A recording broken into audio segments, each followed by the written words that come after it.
So to summarize, we can say that the motion of the red pendulum is not an SHM, whereas the motion of blue pendulum is an SHM, because इसका जो oscillation amplitude angle है वो बहुत छोटा है. जब oscillation angle amplitude बहुत ज़्यादा हो तब वो SHM नहीं होता. And these two pendulums are out of sync. ठीक है, अब हमें ना इसका एनालिसिस करना है. इसका एनालिसिस कैसे करते हैं, let us look at it. एक बेसिक टॉर्क का कॉन्सेप्ट आएगा. So we have this mass, we have this particular mass here. ये मास यहाँ पे हैंग कर रहा है पेंडुलम पे. ठीक है, हमें ना इसका मोशन स्टडी करना है. सो इसके मोशन स्टडी करने के लिए, इसकी फ्रीक्वेंसी निकालने के लिए हमारे पास एक ही इक्वेशन है. ठीक है, and that equation is the differential equation of SHM. It looks like this. ये हमने लिखा था last time, is minus omega square x. This is the critical differential equation of SHM. ठीक है, इसको यहाँ लिख के रखता हूँ मैं.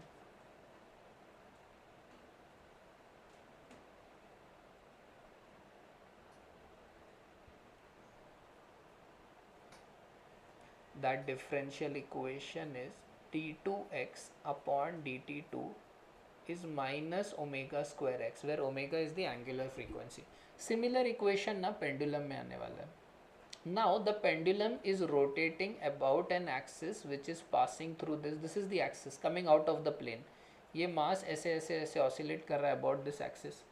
अब इस पे कौन कौन से फोर्स लग रहे हैं मास पे. टेंशन का फोर्स लग रहा है और ग्रेविटी का फोर्स लग रहा है. टेंशन का फोर्स कोई टॉर्क नहीं लगा सकता because it is passing through the axis. Torque कौन लगाएगा, ये इस एक्सिस के अबाउट रोटेट हो रही है ना पेंडुलम, तो कोई फोर्स जो इसको ऐसे पुल करे इस डायरेक्शन में परपेंडिकुलरली, वही टॉर्क लगा सकता है ना. तो यहाँ पे ग्रेविटी का ये जो कंपोनेंट है वही टॉर्क लगाएगा. तो टॉर्क का फॉर्मूला क्या होता है, length into perpendicular component of force. तो आपका टॉर्क यहाँ पे हो जाएगा ये mgl sin थीटा. ये आपके टॉर्क का फॉर्मूला है, mg sin theta into length of the pendulum. Minus sine इसलिए लगाते क्योंकि लेफ्ट में. ओके, ये है टॉर्क. अब हम लोग जैसे पेंडुलम के मास ऑन अ स्प्रिंग के लिए हमने इक्वेशन यूज़ किया था मैकेनिक्स का, F equal to m a. Just like F equal to m a, इस केस में जो इक्वेशन होता है in this particular case, that is tau equal to I alpha. Force का रोटेशनल इक्विवेलेंट क्या होता है, टॉर्क. मास का एंगुलर मोमेंट या अपना रोटेशनल इनर्शिया एक्सेलरेशन का अल्फा. तो यहाँ टॉर्क कितना हो गया आपका, ये रहा, ये इक्वेशन है हमारा. आई अल्फा, आई रोटेशनल इनर्शिया होता है. तो अगर हम इसका एंगुलर एक्सेलरेशन निकालेंगे, उसका एंगुलर एक्सेलरेशन इस तरह से आएगा. तो हमारा इक्वेशन होगा, टॉर्क क्या है, टॉर्क इज, यहाँ पे लिख देता हूँ, torque is minus mgl sin theta. ये मास जो है, ये मास है m और इसका डिस्टेंस है एक्सिस से l. रोटेशनल इनर्शिया होता है ml square into alpha. Alpha क्या होता है, d2 थीटा अपॉन dt2. ये अल्फा हो गया आपका. This is alpha, this whole thing. Alpha is second derivative of theta. Alpha is rate of change of omega. Alpha is rate of change of angular velocity and angular velocity is rate of change of theta, displacement. So ये आपका equation हो गया. Is this clear. अब ना एक बहुत important approximation आती है कि फॉर स्मॉल थीटा, जब आपका थीटा छोटा होता है ना, for small theta sine theta can be approximated by theta for small theta. Okay, excellent approximation. ठीक है, तो यहाँ पे इस अप्रोक्सीमेशन को हम यूज़ करेंगे. पहले मास कैंसिल कर दूँ, एक L कैंसिल हो जाएगा. एंड अब हम ये अप्रोक्सीमेशन को यूज़ करते हैं. तो मैं क्या करूँगा, साइन थीटा की जगह ना थीटा लिख दूँगा. And this is equal to L times d2 theta by dt2. And finally what I will do is I will write it in this particular form जो SHM का फॉर्म है. So this will be d2 theta by dt2 is minus g by L theta. तो omega क्या हुआ simple pendulum के लिए, can you compare, root g by L. Okay, root g by L is the formula for angular frequency of a pendulum. और time period क्या होता है last में, 2 pi by omega, so 2 pi root L by g. Pendulum का formula आपने देखा होगा time period का, 2 pi root L by g, वो यहाँ से आता है. तो आपने क्या किया, एक ना डिफरेंशियल इक्वेशन लिखा थीटा में, ये रहा, ये आपका की इक्वेशन था जहाँ तक हमने इसको डिराइव किया, और यहाँ से आप कंपेयर कर सकते हो इस इक्वेशन के साथ कि आपका ओमेगा कितना है, रूट जी पाया। ये इक्वेशन कहाँ से आया, बेसिक मैकेनिक्स के इक्वेशन से आया, tau equal to I alpha. ठीक है, ये जो बेसिक मैकेनिक्स का इक्वेशन है आपका, torque equal to I alpha. Is this clear? अब हम लोग अप्रॉक्सीमेशन भी देख लेते हैं एक बार, साइन थीटा। हाँ, अगर ये अप्रॉक्सीमेशन नहीं यूज़ करते तो हमारा इक्वेशन क्या होता, लेट अस सी दैट। ठीक है, ये थोड़ा दिया हुआ है, okay, derivation you can refer. तो ये रहा, फिर से tau equal to I alpha, torque क्या था, minus M G L sine theta, this is M L square and this is D two theta upon D T two. Mass को cancel करते हैं, एल को कैंसिल करते हैं, तो आपका इक्वेशन ना इस तरह से आता है, D two theta by D T two is minus G by L sine theta.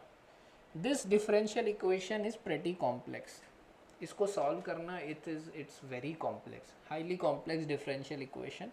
आपको गेस क्या करना है, how is theta varying as a function of time.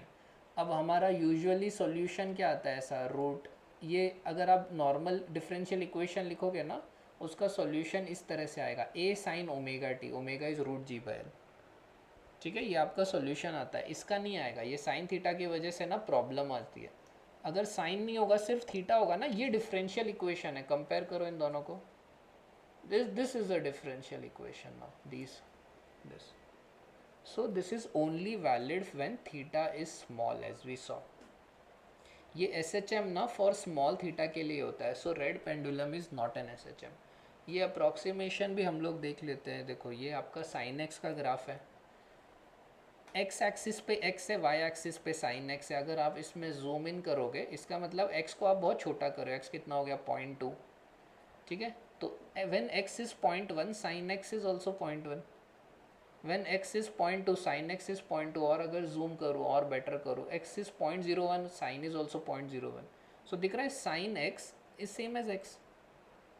Okay, so what is sine of 0.1 degree, what is sine of 0.1 degrees, कितना है point, very nice. And what is sine of 1 degree,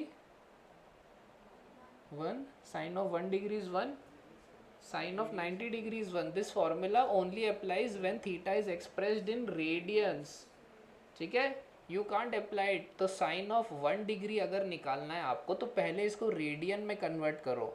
कैसे करते हैं, 180 degree क्या होता है, pi radian, तो 1 degree क्या हुआ, pi by 180 radian. So this अगर आप इसको ऐसे लिख सकते हो, pi by 180 radian, and now this can be approximated by pi by 180। So it is approximately equal to pi by 180। Is this clear? Excellent approximation as long as theta is in radians. Okay, so ये याद रखना।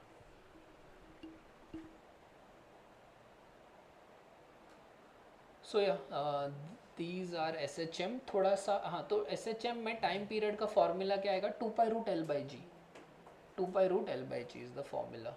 अगर आप थोड़ा lift में cases study करोगे, सो उसमें क्या हो जाएगा, अगर लिफ्ट कांस्टेंट एक्सेलरेशन से ऊपर जा रही है, अगर लिफ्ट की वेलोसिटी कांस्टेंट है सपोज फर्स्ट, तो एक्सेलरेशन 0 हुआ, टाइम पीरियड ऑफ पेंडुलम पे कोई असर नहीं पड़ेगा। अगर लिफ्ट ऊपर जाती है तो इफेक्टिव एक्सेलरेशन क्या हो जाता है, बढ़ जाता है। याद है NLM, इफेक्टिव एक्सेलरेशन क्यों बढ़ जाता है, अगर आप लिफ्ट के फ्रेम से स्टडी करोगे, अगर आपके पास एक लिफ्ट का फ्रेम है, लिफ्ट अगर ऊपर एक्सेलरेट कर रही है, हम बोल सकते हैं एक सूडो फोर्स लग रहा है नीचे ma का, तो नेट फोर्स क्या होता है m इंटू जी प्लस ए, तो इफेक्टिव एक्सेलरेशन g प्लस ए। तो टाइम पीरियड ऑफ पेंडुलम क्या होगा आपका, कम हो जाएगा, डिनोमिनेटर बढ़ जाएगा, पेंडुलम का टाइम पीरियड कम हो जाए, जल्दी जल्दी ऑसिलेट करेगी पेंडुलम। अगर लिफ्ट ऊपर एक्सीलरेट करे, जी बढ़ जाता है, जुपिटर पे पेंडुलम जल्दी ऑसिलेट करेगी कि फास्ट, जुपिटर पे ग्रेविटी कैसी है, स्ट्रॉन्ग है ना बहुत, मून पे धीरे धीरे ऑसिलेट करेगी, ओके, जुपिटर पे फास्ट। वैसे ही अगर आपकी लिफ्ट ऊपर नीचे एक्सेलरेट कर रही है तो चीज़ें हल्की हो जाती हैं। लिफ्ट जब नीचे जाती है ऐसा हल्का लगता है ना, थोड़ा सा इफेक्टिव एक्सेलरेशन कम हो जाता है, पेंडुलम का टाइम पीरियड इंक्रीज हो जाता है, टाइम पीरियड इंक्रीज हो जाता है, फ्रीक्वेंसी डिक्रीज हो जाती है, जो आप यहाँ देख सकते हो। यहाँ जैसे आपके पास एक सिंगल मास है, मैं ग्रेविटी को भी एडजस्ट कर सकता हूँ, ये अर्थ पे है इसका, जुपिटर पे अगर देखोगे ऑसिलेशन बढ़ जाता है ना, मून पे अगर देखोगे और धीरे धीरे ऑसिलेट करती है, जी कम कर रहा हूँ बेसिकली, ठीक है, एज आई डिक्रीज जी तो क्या होता है, ठीक है, हाई जी पे ज़्यादा ऑसिलेट करती है, लो जी पे, और अगर जी बहुत ही कम हो गया तो टाइम पीरियड क्या हो जाता है, इनफाइनाइट, ठीक है, फिर फ्रीली फॉलिंग लिफ्ट या पार्टिकल की तरह। अभी ग्रेविटी गायब भी हो गई है तो ऑसिलेट ही नहीं करेगी, है ना, तो इसे हम बोल सकते हैं इन्फिनिट टाइम पीरियड करके बोल सकते हैं, it will take infinite time to complete one oscillation. ये रहा, इफ़ लिफ्ट फॉल्स फ्रीली तो हम लोग क्या बोलेंगे, जी ज़ीरो हो गया तो इन न्यूमर द टर्म ब्लोज अप, ऐसे one way of saying it, okay. यहाँ पे अगर आपके पास एक मूविंग ट्रक में एक पेंडुलम रखी हुई है तो ये जो मास है, ट्रक आगे एक्सेलरेट कर रहा है, तो ये एनएलएम में हमने स्टडी किया था। एनएलएम में क्या स्टडी किया था कि मूविंग ट्रक में ये जो मास है वो स्टेबल रहता है एट एन एंगल, ठीक है, ये एंगल का फॉर्मूला भी लिखा था, tan theta equal to a/g। तो ये ना इक्विलिब्रियम पोजीशन होती है मास की, मास ना ऐसे टेढ़ा हैंग करता है इक्विलिब्रियम पोजीशन पे। अब इस पे फोर्सेस क्या क्या, सूडो फोर्स लग रहा है एक ma, और ग्रेविटी का फोर्स लग रहा है mg, तो इस पे नेट फोर्स कितना हुआ, ये वेक्टर सम दोनों का, सूडो फोर्स और ग्रेविटी का वेक्टर सम ये होगा ना, m√g² + a², ओके।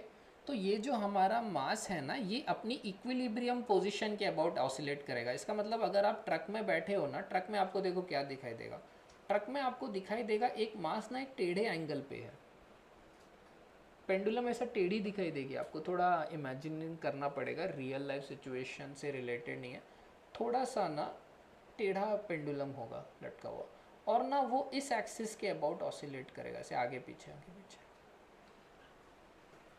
थोड़ा आर्टिफिशियल है। लोकल ट्रेन जब एकदम एक्सेलरेट करती है ऊपर, वो होता है ना, वो ऐसे ऑसिलेट करता है वहाँ, लेकिन क्लियरली दिखाई नहीं देगा क्योंकि उसका एक्सेलरेशन ज़्यादा नहीं होता, ट्रेन का स्पीड ज़्यादा होती है, एक्सेलरेशन नहीं। सडनली अगर एक्सेलरेशन बढ़ा है ना, ये जो मास है ना ये पीछे खिंच जाएगा एकदम, ओके। और इसका इफेक्टिव एक्सेलरेशन यहाँ पे हो जाएगा √g² + a², यहाँ क्या हुआ, √g + a, g माइनस से, यहाँ पे a और g राइट एंगल पे, सो पाइथागोरस थ्योरम से ऐड करना पड़ेगा। नया time period will be 2π√L/√g² + a², root के अंदर रूट है, ओके, थोड़ा केयरफुल रहना। इफेक्टिव एक्सेलरेशन जो है आपका वो अब चेंज हो गया है, √g² + a²। Is this clear? Pendulum will oscillate about this new mean position, new found mean position, okay, yeah.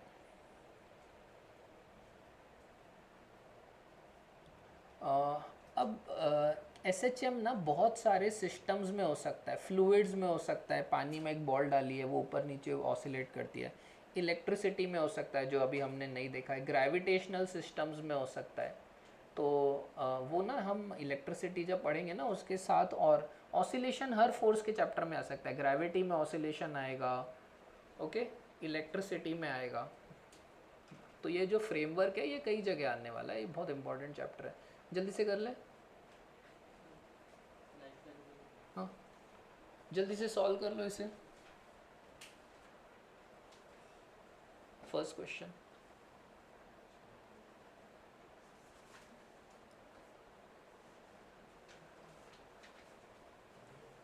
To pi root L/, G क्या हो जाएगा, लिफ्ट इज एक्सेलरेटिंग अपवर्ड, या 2π√L/g,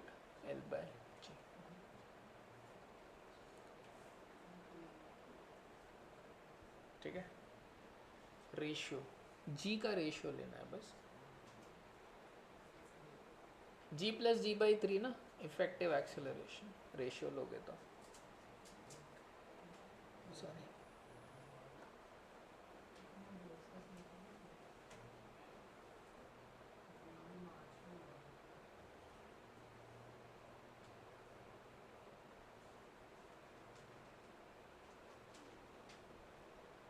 ओके समझा.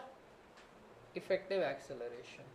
A simple pendulum is vibrating in an evacuated chamber. It will oscillate with constant amplitude. थोड़ा evacuated मतलब friction नहीं है, उसको कोई resistance नहीं मिल रहा, तो वो उसी amplitude से oscillate करता रहेगा. Ideal example है length of a seconds pendulum. Seconds pendulum का मतलब क्या होता है?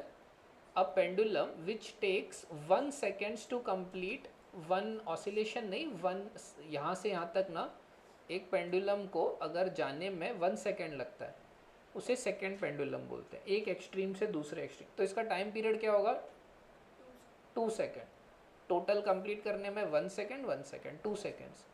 तो इसका टाइम पीरियड पता है तो लेंथ कैसे मिलेगा? 2π√L/g से. टाइम पीरियड अगर आपको पता है 2 सेकेंड्स है तो L को कैलकुलेट करने के लिए you just have to solve for L. Time period को हमने यहाँ पे 2 पुट किया, दैट्स द आंसर.